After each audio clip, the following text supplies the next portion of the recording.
a graça e a paz do Senhor e Salvador Jesus Cristo esteja com todos. Graças ao nosso bom Deus, estamos mais uma vez reunidos como família da fé, como povo do Senhor. Eu não sei se você já fez isso quando chegou aqui nessa noite, mas você já agradeceu ao Senhor por estar aqui? Talvez você tenha tido algum contratempo uma hora antes, talvez hoje pensando, acho que não vai dar para ir no culto hoje. Acho que eu não vou conseguir chegar na igreja hoje, mas você chegou. Você está aqui. Então aí no seu coração diga, obrigado, Senhor. Obrigado porque o Senhor me trouxe para os teus átrios. Obrigado porque o Senhor me trouxe para a tua casa, para eu declarar o quanto o Senhor é importante, precioso e maravilhoso na minha vida. Nós estamos nessa noite com a exposição que faremos dentro de alguns instantes, encerrando a série Testes de um Verdadeiro Discípulo, baseado na primeira carta de João. Eu quero lançar um desafio que você continue a leitura, porque são cartas pequenas, a segunda carta de João e a terceira carta. E você já emende com a epístola de Judas. Judas este que não é o Iscariotes, mas é Judas, outro discípulo, irmão do Senhor Jesus. Essas últimas cartas, antes do Apocalipse, têm mensagens preciosas para nós. Então hoje eu quero convidar a igreja para que abra a palavra do Senhor na primeira carta de João, capítulo 5. E nós leremos do verso 13 até o final da carta, ou seja, do verso 13 até o versículo de número 21. 1 João, capítulo 5, dos versos 13 ao verso 21. E eu quero convidar a todos que façamos essa leitura a uma só voz. Mantenha a sua Bíblia aberta nesta passagem. Quando eu compartilhar outros textos, ou eles serão projetados, ou você poderá então abrir em outros textos para juntos lermos. Vamos agora então a uma só voz ler essa passagem da Palavra de Deus. 1 João 5, dos versos 13 a 21. Estas coisas vos escrevi a fim de saberdes que tendes a vida eterna, a vós outros que credes em o nome do Filho de Deus. E esta é a confiança que temos para com Ele, que se pedirmos alguma coisa segundo a sua vontade, Ele nos ouve. E se sabemos que Ele nos ouve quanto ao que lhe pedimos, estamos certos de que obtemos os pedidos que lhe temos feito.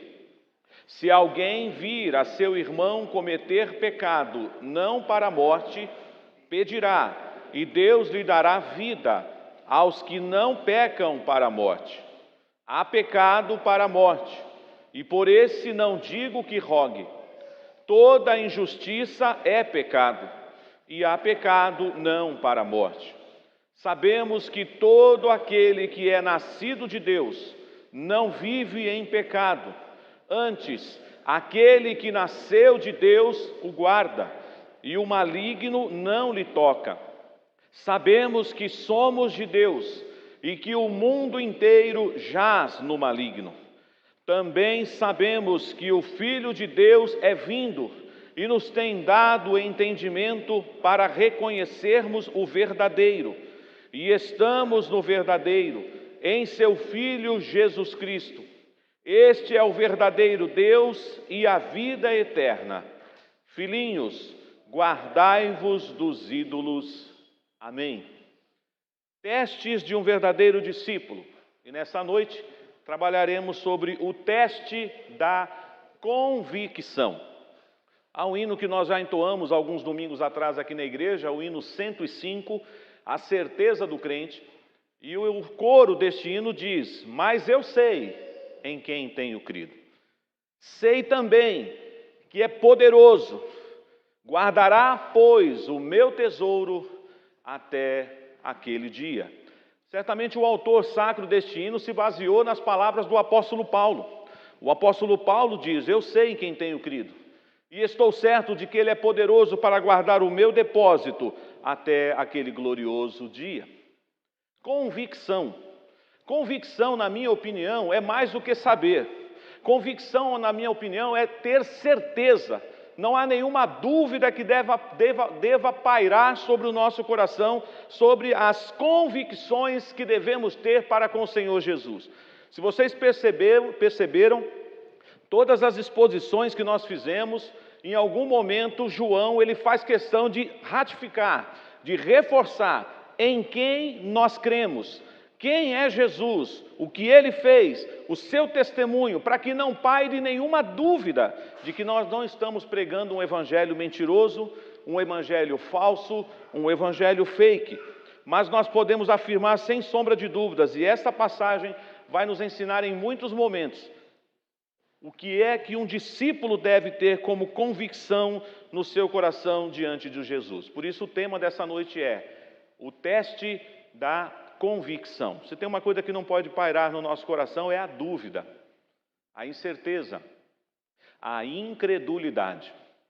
Infelizmente, recentemente, isso já foi dito talvez aqui por outros irmãos, surgiu-se aí uma terminologia estranha, anacrônica, eu até reconheço, onde diz assim, o ateu cristão. Aí você diz, não, peraí, ou ele é ateu ou ele é cristão. Como é que funciona isso? Um ateu cristão é aquele que até admite que Jesus exista, mas ele vive como se ele não existisse. Ele toca a vida, vai vivendo. Jesus é um personagem que ele estudou, aprendeu, talvez cresceu na igreja, ouviu muitas histórias, mas ele não se sente tocado, ou ele acha que o dia a dia dele não tem nada a ver com a pessoa de Jesus. Certamente não é o que você pensa, meu irmão, minha irmã, mas minha oração nessa noite é que essa passagem nos leve a pensar o quanto que eu e você devemos trazer no nosso coração bem vivo, de plena convicção de que estamos na presença do nosso Deus. E eu já começo mostrando a vocês aqui no verso 13, que o discípulo de Jesus, ele é convicto de algo maravilhoso, que já está aqui no verso 13. Essas coisas vos escrevi a fim de saberdes que tendes a vida eterna. E como é que eu chego a essa conclusão, que eu tenho a vida eterna? A sequência do verso 13 me responde, porque você crê no nome de Jesus. Essa convicção, que eu diria que vem antes de qualquer outra, é a base para que você continue sendo um homem e uma mulher convicto da sua fé, daquilo que você professa, do evangelho que você vive, porque você crê no nome do Filho de Deus. Essa é a sua pública profissão de fé. Quando Filipe se dirigiu ao etíope, quando ele estava ali próximo de ser batizado, ele falou, o que impede de eu ser batizado? Olha ali a água. E Filipe falou o que para o etíope? É lícito, se você crer. Ele falou, eu creio que tu és o Cristo. Jesus, certa feita, perguntou isso aos discípulos. Primeiro ele indagou, não que ele estivesse preocupado com a sua popularidade, mas para fazer um teste com os seus discípulos. O que dizem por aí a meu respeito? Que o Senhor é o Elias, que o Senhor é Jeremias, que o Senhor é um outro profeta. E ele se dirige aos seus apóstolos, e vocês, para vocês, quem sou eu? E Pedro respondeu em nome dos apóstolos, tu és o Cristo, o Filho do Deus vivo. E Jesus exclamou, bem-aventurado és Simão Barjonas, porque não foi nem carne, nem sangue quem te revelaram, mas o meu Pai. Ninguém pode declarar Jesus, ou Senhor Jesus, se não for pelo Espírito. E é interessante que quando Jesus está indo para Betânia, depois de 4 dias que Lázaro está morto, e Marta é a primeira que encontra-se com Jesus, e é a conversa ali da ressurreição, e Jesus se declara, eu sou a ressurreição e a vida, ainda que esteja morto, viverá. E Maria declarou, eu creio que tu és o Cristo, o Messias que deveria vir. Portanto, esta convicção, irmãos, eu preciso trazer bem viva no meu coração. Eu creio em Jesus. O Senhor Jesus é de fato vindo entre nós, Ele encarnou-se, Ele esvaziou-se da sua glória, Ele assumiu a figura humana, Ele de fato é real e verdadeiro, e assim como eu creio, eu também estou crendo que eu estou já desfrutando agora da vida eterna. A vida eterna não é só uma coisa futura, claro que de forma plena e completa será quando tudo se terminar, quando Jesus voltar para buscar a sua noiva. Mas você já está desfrutando da vida eterna. A vida eterna é conhecer Jesus. A vida eterna é servir a Jesus. E você já está debaixo dessa verdade. Agora, uma coisa que me chama a atenção, nós sabemos que João está escrevendo para uma igreja, mas não uma igreja específica, como tanto eu, quanto o Anderson, o Armando já trabalhamos nesse aspecto, mas os irmãos da região da Ásia. Era uma carta circular para muitos povos, eram irmãos que estavam naquela região e precisavam de instruções. Alguns chegam até a dizer que podem ser as mesmas igrejas, as mesmas 7 igrejas da Ásia, que vão receber mais tarde o livro do Apocalipse. Mas uma coisa que me chama a atenção nessa afirmação é que João está já dizendo: eu escrevi essas coisas para vocês não ficarem com nenhuma dúvida, mas para vocês terem plena certeza, plena convicção, vocês têm a vida eterna. Porque vocês creem em Jesus, vocês creem no nome de Jesus. Mas eu quero convidar você a ir comigo no Evangelho de João, lá no final, no capítulo 20. Ali, quando João está registrando esse Evangelho, ele fala algo interessante, ele fala algo que ainda iria acontecer. E aqui na carta que nós acabamos de ler, ele diz como algo já acontecido, como algo que está realmente ocorrendo na vida daqueles irmãos. João capítulo 20, o versículo de número 30 e 31. Vamos fazer a leitura a uma só voz. Ele está terminando, ainda tem o capítulo 21, mas aqui, nesse trecho, quando o título aí que a Sociedade Bíblica colocou para nós diz qual é o objetivo deste evangelho, João 20, versos 30 e 31, vamos ler? Na verdade, fez Jesus diante dos discípulos muitos outros sinais que não estão escritos neste livro. Estes, porém, foram registrados para que creiais que Jesus é o Cristo, o Filho de Deus, e para que, crendo, tenhais vida em seu nome. Ou seja, João, já encerrando o seu evangelho, ele estava dizendo: Jesus fez muitos outros sinais. No capítulo 21, inclusive, ele fala algo interessante no último versículo, que é o verso 25 do capítulo 21. Há, porém, ainda muitas outras coisas que Jesus fez. Se todas elas fossem relatadas uma por uma, creio eu, que nem no mundo inteiro caberiam os livros que seriam escritos. Alguns falam aqui que houve uma hipérbole, um exagero de expressão, mas para dizer que Jesus fez muitos outros sinais, além do que você conhece, registrados em Mateus, Marcos, Lucas e João. Mas só estes são suficientes para que você e eu creiamos.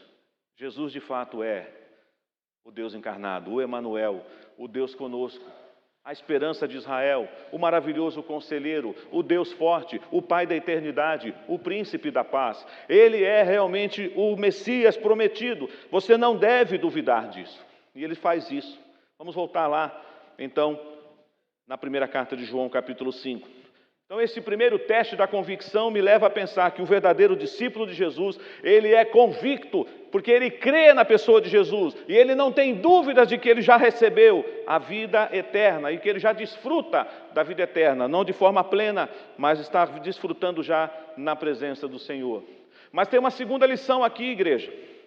Quando você tem então essa plena certeza, essa plena convicção de quem é Jesus, o que Ele fez, a sua obra, a sua morte vicária, a sua ressurreição, e estamos aguardando a sua volta, e você então tem essa esperança no coração, você também é convicto de que se você orar, com fé, confiando, segundo a vontade de Deus, Deus vai ouvir a sua oração e vai responder a sua oração segundo o seu pedido. Você tem essa convicção? Ou às vezes você ora só para impressionar as pessoas, mas você mesmo não crê. Sabe assim, quando você compartilha uma necessidade e você fala: eu pedi oração lá porque pediram para falar, se algum pedido, mas sabe, eu estou com um problema tão grave que nem Deus dá jeito. Meu problema não tem solução. Não existe caso sem solução para Deus. O nosso Deus é o Deus do impossível. Agindo Deus, quem o impedirá? O que muitas vezes nós não entendemos é o trabalhar de Deus e o tempo de Deus, que não é só o Cronos, mas o Kairos de Deus, o tempo de Deus para Ele responder às nossas súplicas.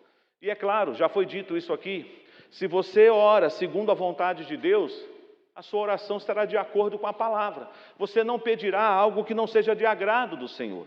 Então você deve trazer bem vivo no seu coração também essa convicção. Eu estou convicto, eu creio, eu não duvido de que se eu clamar o Senhor na pessoa de Jesus, eu posso ter certeza que a minha oração, estando de acordo com a palavra de Deus, Deus vai me ouvir e Ele vai me atender.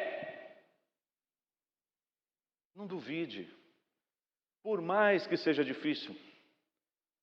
Eu gosto de um texto, e já até essa semana compartilhei com o irmão essa passagem. Lembram do profeta Elias? Se você leu a pastoral do boletim de hoje, nós estamos falando sobre Elias e a sua intimidade com Deus. Elias era um homem sujeito aos mesmos sentimentos que nós. Elias também sofreu de depressão, Elias teve angústia, Elias teve medo, mas Elias também foi muito ousado e corajoso. Mas prestem atenção que coisa interessante. Primeiro Deus fala para Elias ir na casa de Acabe e avisar o que para ele? Não vai chover. Não vai cair uma gota do céu, nem orvalho. Eu fico imaginando, toda vez que eu leio isso, eu falo, como assim? Nem orvalho? 3 anos e 6 meses na secura, na sequidão. 2015, mais precisamente, a gente experimentou aquela seca aqui em São Paulo, que volume morto do Cantareira e tudo mais, e a gente, meu Deus, vai demorar anos para essas represas se encherem, mas Deus é Deus. Em menos de um ano estava tudo cheio, porque é Deus quem dá a palavra final. É interessante, depois de 3 anos e 6 meses, Deus fala o que para Elias? Volta lá na presença de Acabe e avisa ele, aparelha o teu carro e sobe, vem grande chuva por aí. Só que tem um detalhe, gente. Quando ele olhou para o céu estava azulzinho. Tinha uma nuvem no céu. Bom, o que eu saiba, para chover, tem que ter nuvem. As nuvens se condensam, se formam, elas ficam carregadas, para quem já estudou ciências aí, vão lembrar, não é isso? O processo da evaporação, estado gasoso lá, se condensa e cai em forma de chuva. Certo ou estou errado, né? Como diz os universitários aí. Mas ele foi para o monte orar com seu servo, dobrou o joelho, colocou a cabeça entre os joelhos e começou a orar. E falava assim para o seu servo, vai lá, dá uma olhada no horizonte. E o servo dele dizia, está tudo azul, céu azul de brigadeiro. E ele orou mais uma vez, ele orou 3 vezes, e ele orou 4 vezes, e ele orou 5 vezes, e ele orou 6 vezes, e ele orou 7 vezes. Não precisa se preocupar com o número, tá? Para dizer que você tem que orar 7 vezes. E nem fazer campanha de 7 dias, nem campanha de 7 horas, não é nada disso. O 7 aqui é para mostrar, claro, que na Bíblia tem um significado, o 7. Né? Nós sabemos, mas não estamos trabalhando aqui sobre numerologia. Mas a ideia é, ele teve que perseverar em oração. Mas uma coisa que me chama a atenção, mas Deus já não tinha falado para ele que ia chover? Então para que orar? A oração nos põe no nosso devido lugar, sabia? A oração nos humilha. Porque a oração nos ensina que nós não somos nada. Eu dependo de Deus para tudo. Você pode ser uma pessoa convicta. Você pode ser uma pessoa que tem plena certeza. Mas uma coisa que você tem que ter certeza é, eu não sou nada. A oração me quebra. A oração me coloca no meu devido lugar. Mas quando ele orou pela 7ª vez e pediu para o servo dele olhar no horizonte, o que foi que o servo dele disse? Até lembra um cântico que a gente conhece, né? Eu vejo uma pequena nuvem do tamanho da mão de um homem. Este é o sinal que a sua chuva vai descer. Já brincou de colocar uma imagem assim dentro da sua mão? Essas viagens que a gente gosta de fazer, pega um monumento lá e você fica assim, o fotógrafo tem que ser bom, né? Porque senão fica esquisita a foto, né? Mas aí você fala, nossa, como que você conseguiu fazer isso? Tem uma dinâmica para isso. A ideia é que o menino olhou lá no horizonte e ele fez assim, sabe? Ele falou, olha, tem uma nuvenzinha vindo lá no horizonte, cabe aqui na palma da minha mão. Talvez Elias dissesse assim, não vai chover. Uma nuvem dessa não dá chuva. Mas não, ele recebeu aquilo como um sinal. Vamos embora. A chuva vai chegar. E a Bíblia diz que em pouco tempo os céus foram tomados de nuvens e a chuva desceu. Você crê assim? Você tem essa certeza de que se você orar na presença do Pai, crendo que a sua oração não será em vão, mas você tem que ter certeza de algo. Que a sua oração só será aceita e atendida segundo a vontade de Deus. Eu sou convicto de quem é Jesus, eu sou convicto da vida eterna, eu sou convicto de que eu posso orar, de que eu posso pedir, que eu posso clamar, que eu posso interceder. Mas tem uma questão aqui importante nesse texto. Ele vai falar que nós devemos orar, inclusive, por irmãos que estão afastados do caminho do Senhor. Por irmãos que pecaram. Aliás, você diz, poxa pastor, mas eu também peco. Nós pecamos, infelizmente, daqui a pouco vamos trabalhar isso. Mas nós estamos falando agora de irmãos que se afastaram. Os pródigos da igreja. Aqueles que continuavam, estavam conosco, mas hoje não estão mais. Estão perdidos, estão feridos, estão afastados, estão envergonhados. E precisam da nossa oração. E você sabe, meu irmão, que você pode orar pela conversão de um amigo. Você pode orar pela restauração de uma vida. E Deus pode ouvir a sua oração. Então eu tenho uma boa notícia para te dar. Pai, mãe, marido, esposa. Se você tem alguém na sua família que não está aqui, mas que já esteve aqui um dia e que não está sentado do seu lado aqui hoje, ore dioturnamente pela volta dele. Porque a palavra de Deus está te autorizando a você fazer isso. Você pode orar por esse pecado que talvez ele tenha cometido. Eu sei que você vai dizer assim, mas pastor, eu vou confessar o pecado do outro. O que Jó fazia pelos seus filhos?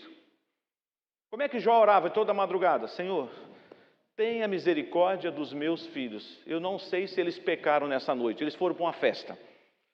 Mas se meus filhos pecaram, eu já vou apresentar um holocausto, um sacrifício na tua presença em favor dos meus filhos. Nós não estamos 24 horas ao lado dos nossos filhos, estamos? Estou falando agora para os pais que estão aqui. Então ore para Deus ter misericórdia do seu filho ou da sua filha, porque você não sabe o que ele anda fazendo por aí. Porque você e eu já fomos filho um dia solteiro, certo? E a gente não conta tudo para o pai e para a mãe. Você contava tudo para o seu pai e para a sua mãe? Agora, depois que a gente casa, a gente vai soltando as coisas nas prestações, né? Como que é? Outro dia quase que eu apanhei da minha mãe de novo. Ela falou, não vença que é porque está grandão, assim, já é casado, agora pode contar as suas traquinagens. Ainda dá tempo, ainda sou sua mãe. Ela imaginou um marmanjão desse tomando umas palmadinhas, né? Palmadinha nada, ela batia bem. Mas eu mereci cada uma das palmadinhas da minha mãe. Não tenho vergonha de dizer isso. Foi necessário. Mas vamos voltar aqui. O texto então diz no verso 16, se alguém vir a seu irmão, grave bem essa frase, irmão. Se alguém vir a seu irmão cometer pecado, não para a morte, pedirá e Deus lhe dará vida aos que pedirem. Tiago, capítulo 5, deixa eu ver se eu não estou... É isso mesmo.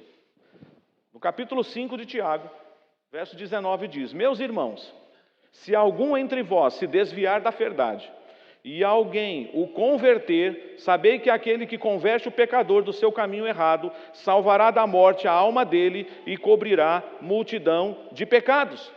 Você pode e deve orar por irmãos que estão em pecado. Claro que você não vai só orar. Em algumas situações, Deus te levará até este irmão, até essa irmã, para que você o confronte na palavra. Mas você deve fazer isso com amor. Com amor. Porque você sabe que a Bíblia diz que aquele que pensa que está em pé, veja que também não caia. Nós nunca devemos nos colocar numa posição de superioridade. Bom, estou aqui falando com você, porque você está em pecado e eu não estou. Talvez não esteja no mesmo que você, mas é só a graça e a misericórdia. Mas tem uma questão séria agora aqui, irmãos. Eu posso orar, eu estou convicto que Deus ouvirá a minha oração. Se eu orar segundo a vontade de Deus, Ele não só vai ouvir, mas Ele vai atender o meu pedido. Mas Deus não responde todas as nossas orações, não. Qual é a oração que Jesus já está avisando para você nem orar, que Ele não vai te ouvir? Isso diz aqui para nós, não fala? Olha lá, versículo 16, eu vou ler na íntegra novamente. Se alguém vir a seu irmão cometer pecado não para a morte, pedirá, e Deus lhe dará vida. Aos que não pecam, para a morte. Mas aí ele traz uma informação. Há pecado para a morte. E por esse não digo que rogue. O que Jesus está falando então? Não ore para quem peca para a morte. Agora ficamos aqui pensando, quem é essa pessoa? De quem João está falando? Se nós entendemos o contexto dessa carta, o tempo todo ele está denunciando quem? Os falsos obreiros, os apóstatas, os que se afastaram e que andavam no meio da igreja e não estão mais na igreja, que negam Jesus, que blasfemam contra o Espírito Santo. Este, segundo Jesus, ele diz, não deve orar mais. Aliás, nós já trouxemos essa mensagem aqui alguns meses atrás, quando falamos dos sinais da volta de Jesus, e um dos sinais da volta de Jesus era a apostasia. Lembram quando eu fiz a exposição de Hebreus capítulo 6? Hebreus capítulo 6 é um texto difícil de pregar, porque ele diz assim, é impossível que alguém que experimentou das coisas excelentes de Deus e se desvia, voltar. É como se ele estivesse crucificando Jesus de novo. E ele usa uma expressão até forte, é como alguém que vomita e vai lá e come do seu próprio vômito, se apostatou, se afastou da fé, blasfemou contra o Espírito Santo, negou Jesus. Neste caso, sabe o que a Bíblia está falando para nós? Não perca seu tempo, não ore, não terá perdão. É a Bíblia que está dizendo. É o apóstata. Não volta mais. É claro que a gente fala isso com tristeza, eu não falo isso com alegria. Mas existe e isso vai se intensificar até a volta de Jesus. Nós já estamos vivendo esse tempo, igreja, mas ainda viveremos mais. E para nossa tristeza, da onde é que os apóstatas vão surgir? Eu não estou falando exclusivamente desta igreja, mas de todas as igrejas espalhadas na face da terra. Da igreja. Minha oração é que nunca saia nenhum apóstata daqui. Mas pode sair. Alguém que você vai encontrar por aí falou assim, rapaz, eu não acredito. Eu recentemente, e eu ainda espero, e eu estou orando por essa vida, eu tive que conversar com uma pessoa que infelizmente se afastou do Evangelho de uma forma terrível. E aí eu me encontrei com essa pessoa e eu falei assim, onde está aquela pessoa que eu conheci na igreja? E ela desconversou. Como assim? Não me chamou nem de pastor, me chamou de Gil. Como assim, Gil? Eu estou aqui. Eu falei, não, quem está aqui na minha frente é uma outra pessoa. Eu estou perguntando daquela outra pessoa que era sensível ao trabalhar de Deus, que estava na presença de Deus. E ela ficou muda. Ela falou, eu não sei. Eu não sei onde aquela pessoa está. Enquanto você não tiver plena certeza de que ele virou uma apóstata, ou ela se tornou uma apóstata, continue orando. Mas Jesus está deixando claro aqui para nós, não está? Não sou eu que estou falando. Ele está dizendo que o pecado para a morte, este não adianta orar. É claro que todo pecado gera morte. A morte não é isso? A consequência do pecado não é a morte? Mas qual é a diferença do pecado para a morte e o pecado não para a morte? Nós somos pecadores, eu e você, mas nós somos pecadores redimidos. E essa convicção é a próxima que eu tenho que ter. A terceira convicção que eu tenho então nesse texto é que eu sou pecador. Mas eu sou um pecador redimido. E eu não vivo mais na prática do pecado. Houve um problema sério algum tempo atrás por causa de uma tradução de uma outra versão da Bíblia que dizia assim, todo aquele que é nascido de Deus não peca. E em base de um versículo isolado fizeram uma teologia da impecabilidade, que você pode atingir uma vida de santidade plena nessa vida, que você chega um momento que você não peca mais. E eu sempre brinco que quando alguém chega perto de mim e diz assim, pastor, atingi um status de santidade que eu não peco mais. Eu falo assim, acabou de pecar. Acabou de pecar, só de você contar que você não pecou mais. Não dá, irmãos. Infelizmente, ainda temos essa batalha dentro de nós. Por isso que o texto diz, sabemos, verso 18, primeiro voltando no 17, toda injustiça há pecado. Então há pecado que não é para a morte, por isso você ora. Você tem convicção de que Deus vai ouvir sua oração. Mas o 18 diz, sabemos que todo aquele que é nascido de Deus não vive em pecado. Não vive pecando, ou agora você é um novo homem, uma nova mulher. Você não pode dizer que tem prazer nas coisas que outrora você tinha. Você pode até dizer assim, pastor, eu ainda sofro muitas tentações, eu ainda tenho tomado alguns tombos, eu ainda muitas vezes cedo à tentação, eu tenho ainda caído às vezes, mas você não faz isso por alegria, você não faz isso por prazer, porque quando você peca, você fica triste, e essa tristeza ela não é produzida pelo mundo, essa tristeza ela é produzida por Deus, no seu coração, pelo Espírito Santo, porque você é dele. Você não tem mais prazer em pecar. E deixa eu lhe dizer algo se você esqueceu. Deus abomina o pecado. Deus não leva de brincadeira o pecado, não se esqueça disso. Sabe o que custou para resolver o seu problema do pecado? A morte do unigênito. Jesus foi para a cruz por causa do meu pecado, do seu pecado, dos nossos pecados. Então não podemos brincar com isso não, irmãos. Assim como a gente brinca com a criança, não põe o dedo que dá choque, não mexe no fogo que queima. O pecado mata. O pecado mata. Mas se você tem essa certeza, essa convicção, eu sou pecador, mas eu sou um pecador redimido, uma pecadora redimida. Eu não vivo mais na prática do pecado. O pecado na minha vida agora é um acidente. E quando eu peco, quando eu sei que eu entristeci a Deus, quando eu sei que eu entristeci ao meu Pai, jamais a blasfêmia contra o Espírito Santo. Eu corro para os braços de Deus, eu me valho da cruz, da obra de Cristo na cruz, e eu intercedo, eu peço perdão, eu confesso os meus pecados, eu creio que eu tenho perdão. Por isso que você continua na sua jornada, porque você tem essa convicção. E ele fala algo maravilhoso aqui, ele diz, aquele que nasceu de Deus. É claro que essa expressão, aquele que nasceu de Deus, é uma forma de dizer que aqui ele está falando de Jesus, mas vamos tomar cuidado para a gente não achar que Jesus é a primeira criação de Deus. Nós já estudamos isso em outras passagens. Deus é da mesma natureza, da mesma glória, da mesma essência do Pai, é eterno. Quando não existia, só a glória, eles já existiam. Aliás, até a palavra existir não cabe para a Trindade. Deus é autoexistente. Porque se você falar que Deus existiu, ou que Ele existe, é porque um dia Ele não existiu. Então, o meu português está errado. Ele é autoexistente. Ele é atemporal, Ele não está preso no tempo. Então, quando aqui você vê, aquele que nasceu de Deus, ele está falando a ideia aqui, talvez, do seu ministério, da sua encarnação, do seu esvaziamento. Aí ele diz, aquele que nasceu de Deus, aquele quem? Jesus. O que é que Jesus faz por você? Ele te guarda. Não é maravilhoso isso? Jesus te guarda. Jesus cuida de você. Não foi à toa que ele disse as últimas palavras para os seus discípulos, e eis que estou convosco todos os dias da sua vida, até a consumação dos séculos. Não tem um dia na minha vida, não tem um dia na sua vida que Jesus não nos guarde. Quando você duvidar disso, quando você acordar, tiver uma semana difícil, receber más notícias, a crise bate à sua porta, e você acho que Jesus não está aqui, Ele está. Ele é o teu bom pastor.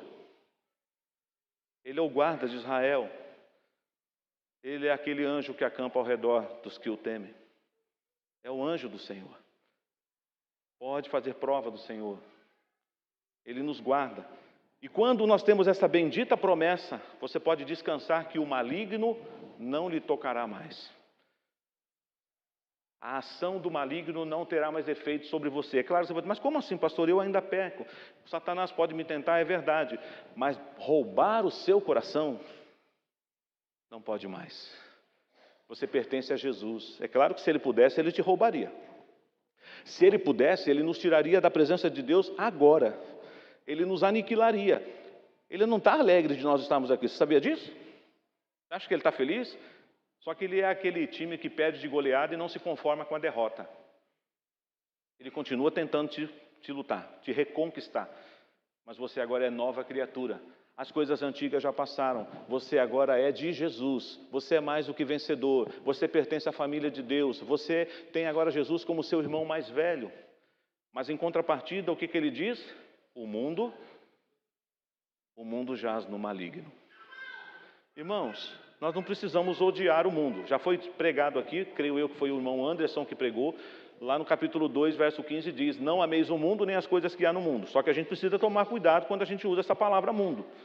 Por exemplo, o que Deus criou, e Ele mesmo disse lá em Gênesis, e viu Deus que era bom, eu não posso amar? Claro que eu posso.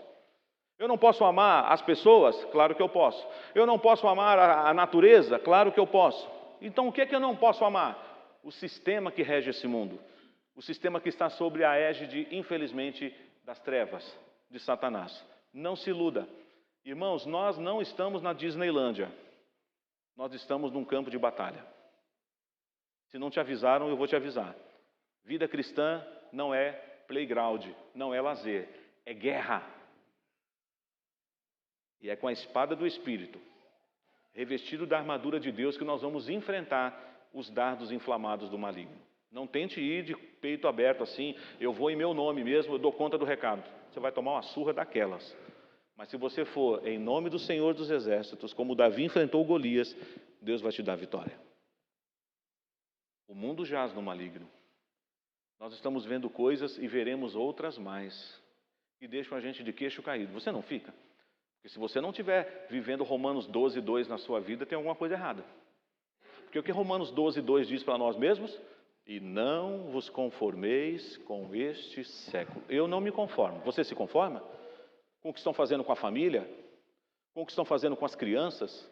O que estão fazendo com os adolescentes? O que estão fazendo com os jovens, com os adultos? E agora, gente, para achar que até os idosos não estão excluídos, aparece de vez em quando um idoso aí fazendo umas coisas esquisitas. Está vendo? Até o vovô e a vovó aderiram. Os novos tempos.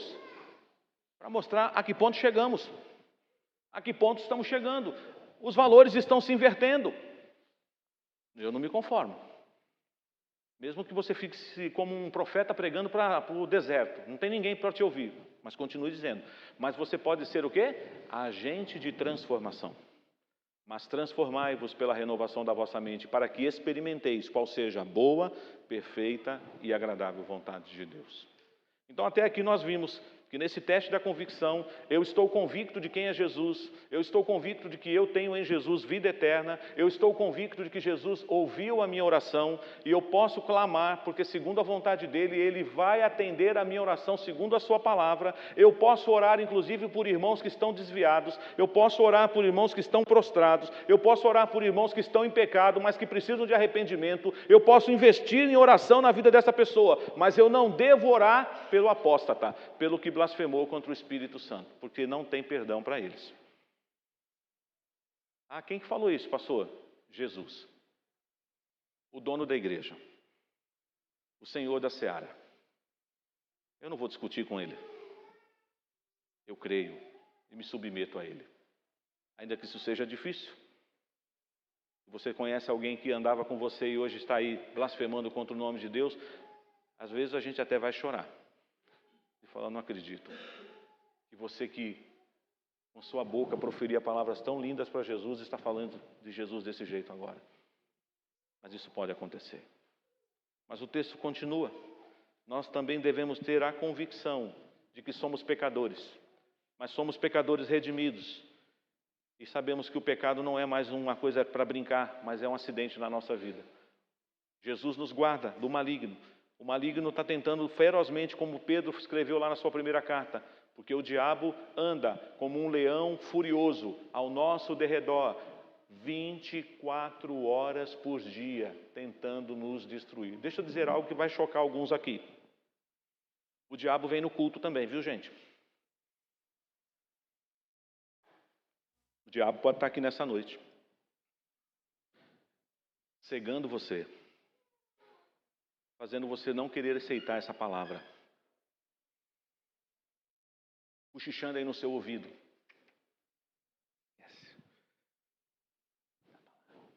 Pensa outra coisa. Pensa o que você vai fazer depois que você sair daqui. Pensa na segunda-feira, na terça. Pode dizer aí, você não precisa gritar. Querido nosso irmão Claudemiro, vamos orar por ele, que ele está dodói, mas ele já dá um glória aqui, né? Você não precisa gritar. Mas você pode falar aí agora, está repreendido em nome de Jesus. Eu vou ouvir essa mensagem. E eu recebo essa palavra, é de Deus. Eu vou viver essa mensagem. Eu não vou endurecer meu coração, não. Porque na parábola do semeador diz que quantas vezes o semeador semeando a palavra, o Satanás ia lá e já arrancava a palavra. Mas se você já é de Jesus, fique tranquilo, ele não entra no seu coração mais não. Mas ele está aqui. Não foi isso que aconteceu quando os filhos de Deus estavam adorando a Deus e Deus perguntou, de onde você está vindo? De passear na terra e rodear por ela. No meio da adoração celestial lá apareceu Satanás. E ainda colocou Deus em prova, né? Se seus filhos aí, ou precisamente Jó, né? Ele só te serve porque o Senhor dá tudo para ele. O Senhor o cerca de tudo. Tira a saúde dele, tira a família dele, tira as coisas que ele mais ama, você vai ver se ele não vai blasfemar contra ti. Louvado seja Deus. Jó amaldiçoou o dia que nasceu. Jó disse, por que não me abortaram? Mas Jó não blasfemou contra Deus. Jó disse assim, eu sei que o meu Redentor vive. E ele no final disse, bem sei eu que o Senhor tudo podes. E nenhum dos teus planos pode ser frustrado. Essa convicção, meu irmão, eu tenho que ter, você tem que ter. E ele continua falando. Ele vai agora para o verso 20, já finalizando, ele fala: também sabemos que o Filho de Deus é vindo e nos tem dado entendimento para reconhecermos o verdadeiro. E estamos no verdadeiro e em seu Filho Jesus Cristo. Este é o verdadeiro Deus e a vida eterna. Interessante que João gosta de investir, às vezes ele até repete, e enfatiza e reforça a ideia para ficar, eu não tenho dúvida. E eu quero fazer você voltar comigo agora onde tudo começou. 1 João capítulo 1. Vamos ler a uma só voz, o prólogo. 1 João capítulo 1, nós leremos até o versículo 3. 1 João capítulo 1, de 1 até o verso 3. Vamos ler? Prestando atenção nas últimas palavras que fecha a carta. Como é que essa carta começou? Vamos lá. O que era desde o princípio, o que temos ouvido, o que temos visto com os nossos próprios olhos, o que contemplamos e as nossas mãos apalparam com respeito ao verbo da vida. E a vida se manifestou, e nós a temos visto, e dela damos testemunho, e vô-la anunciamos, a vida eterna, a qual estava com o Pai, e nos foi manifestada. O que temos visto e ouvido, anunciamos também a vós outros, para que vós igualmente mantenhais comunhão conosco. Ora, a nossa comunhão é com o Pai e com o seu Filho, Jesus Cristo. Ele começou afirmando, irmãos, eu sou a testemunha, eu estava lá, eu não tenho nenhuma dúvida. E ele termina a carta trazendo isso bem forte para nós. Nós sabemos que o Filho de Deus veio, ele encarnou-se, ele tinha corpo, ele era 100% Deus, 100% homem, ele esteve entre nós, e nós temos então esse entendimento para reconhecermos o verdadeiro. Nós estamos nele, em Jesus. Ele é o verdadeiro Deus, ele é a vida eterna. Convicção, certeza. Há muitos anos atrás, pregando numa parte dessa carta, eu fiz uma dinâmica com alguns irmãos. Eu estava no púlpito com um presbítero, e eu olhei para ele e falei assim: eu sei, você sabe, então nós sabemos, ele é o Filho de Deus. Você poderia fazer essa brincadeira aí? Pode olhar para quem está do seu lado e fala: eu sei, você sabe, nós sabemos, ele é o Filho de Deus. Você não pode duvidar disso jamais. Ainda que a perseguição se abata sobre nós, ainda que façam conosco o que fizeram com o pastor Policarpo, nega Jesus ou vai para a fogueira. Ele diz: como negar Jesus? Aquele que foi fiel a mim por mais de 80 anos, eu não vou negá-lo. Se é a fogueira que me espera, é para a fogueira que eu vou. Inclusive, quando você lê a carta escrita à igreja de Esmirna e diz: ser fiel à tua morte, dar-te-é a coroa da vida, alguns dizem que Policarpo foi pastor dessa igreja, e que a tradição da história, não está na Bíblia, diz que enquanto ele tinha vida, no meio das chamas, na frente da igreja, dos seus fiéis, ele foi sendo queimado, e eles falavam: sejam fiéis, não neguem a Jesus, sejam fiéis, até que achamos consumir o corpo do pastor Policarpo. Você é convicto da sua salvação? Não pelos seus próprios méritos, é claro, mas pelos méritos de Jesus, pela obra vicária de Cristo. Você tem certeza que você tem vida eterna? Você tem certeza de que Deus escuta a sua oração? Você tem certeza que o Senhor conhece a sua estrutura, Ele sabe que você ainda é um pecador, que você precisa de misericórdia, de graça, mas você não tem mais prazer em pecar? Você tem certeza de que Ele veio e que Ele encarnou-se e que Ele cumpriu a sua missão e que Ele está à destra de Deus Pai e Ele vai voltar para buscar a sua igreja? Mas eu sei em quem tenho crido e estou bem certo que Ele é poderoso para guardar o meu tesouro, o meu depósito, até aquele dia final. Convicção. Certeza plena. Não paira nenhuma dúvida no meu coração e não deve pairar no seu. Eu sei em quem eu tenho crido. Porque Ele se revelou a mim. Não é mérito nosso. Nós não chegamos a essa conclusão sozinhos. Por nós mesmos, nós jamais professaríamos a nossa fé em Jesus. Eu não professaria. Você também não.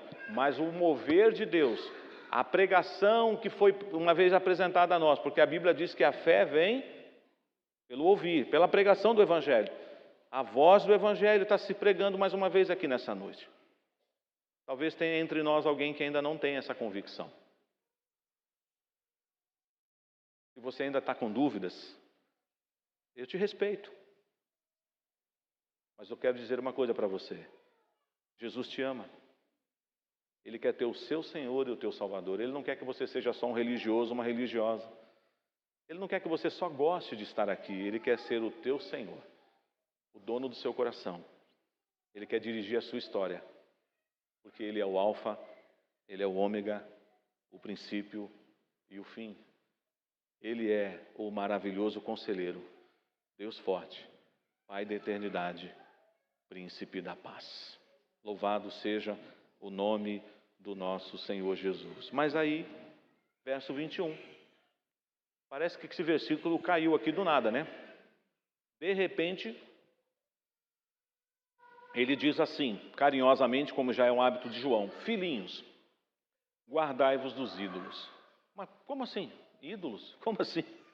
De que ídolo que ele está falando? Tudo aquilo que ocupar no seu coração o lugar de Jesus é ídolo. Dá uma olhada rapidamente aí no seu coração agora. Tem alguma coisa que você ama muito, muito, muito, muito, muito, muito, muito, muito e que está ocupando o lugar de Jesus? Você já disse alguma vez, talvez não em voz alta, mas no pensamento: se eu perder isso, é o fim, eu prefiro morrer.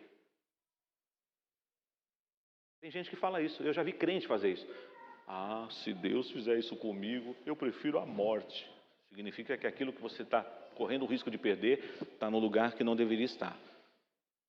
Está no lugar de Jesus. Quando Deus fez a prova com Abraão, deve ter sido fácil, né? Fichinha, né? Abraão, leva o menino lá no monte lá, que eu quero ele sacrificado para mim. Mas espera aí, Senhor, eu esperei 25 anos. Eu já sou um pai e avô. Eu estou curtindo esse menino. Até no dia que ele parou de mamar no peito da Sara, eu fiz uma festa. E agora o Senhor quer ele para mim? Para o Senhor? Eu quero. Talvez nessa noite o Senhor também esteja falando para você: eu quero o seu Isaac. Entrega o seu Isaac. Porque o seu Isaac não é seu. É meu. Tem alguma coisa ocupando o lugar de Jesus no seu coração? Se tiver alguma coisa aí, por mais que seja legítima: ai, pastor, é o meu filho, é minha filha, é minha esposa, meu esposo, os meus pais, os meus irmãos. Ah, pastor, ai, pastor, nem de brincadeira, nem brinca. Se morrer um deles, eu morro. Não está certo isso não. Por mais que a morte vai fazer você sofrer, Jesus tem que vir primeiro, sempre. Guardai-vos dos ídolos. Guardai-vos dos ídolos, do falso ensino, do falso evangelho. Vivamos por modo digno do evangelho, vivamos Cristo, como Paulo mesmo declarou: não sou mais eu quem vive, mas Cristo vive em mim. E esse viver que agora vivo, vivo pela fé no Filho de Deus que me amou e assim mesmo se entregou por mim. Bendito seja o nome do Senhor. Amém.